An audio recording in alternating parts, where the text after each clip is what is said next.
So people consider prayer mat to be sacred. Oh, this is what I pray on every single day. And it has the picture of Mecca and Medina. What's the significance of prayer mats? People say we must respect the prayer rugs and that we must not pray unless we place the prayer rug. This is a common misconception among a lot of the Muslims. And they give value to things that have no value in Islam.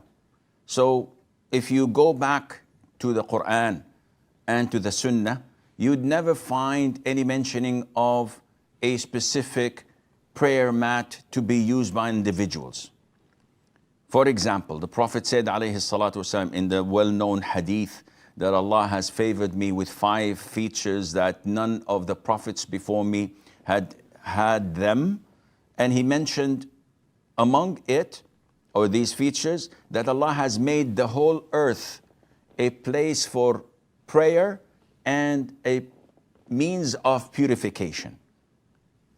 So a Muslim, whenever prayer is due, he can pray on any surface, whether it's sand, pebbles, concrete, a carpet, tiles, marble, if he's in an airport, anywhere, in the market, anywhere.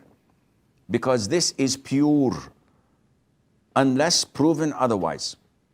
Yes, there's dust, there is dirt, but it's still pure and acceptable to pray.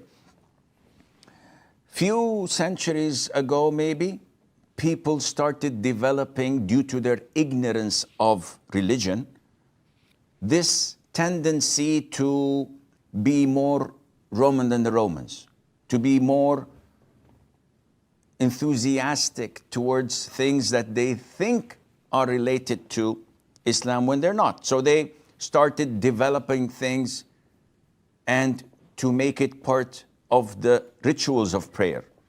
Some of them wear a kufi for prayers. And I've been to Syria, Turkey, to the Bosnia-Herzegovina, and you see the Muslims there, they would throw you a kufi if you don't have anything on your head.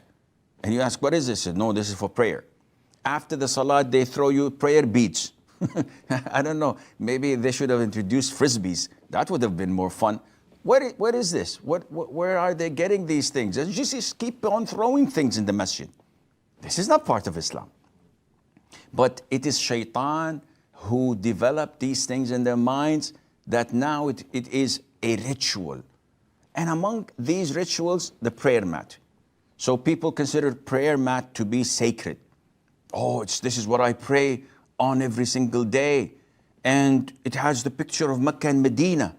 Some of them think that it has some sort of being sacred because of the pictures.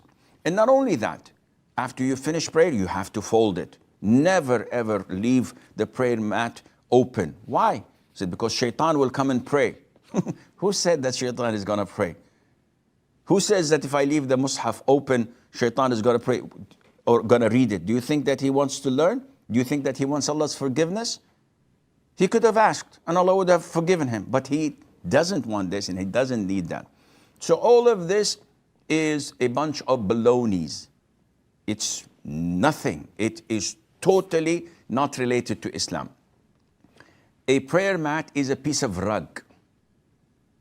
You can pray on it if the earth or the ground or the floor is impure, and you can wipe your car with it without any problem.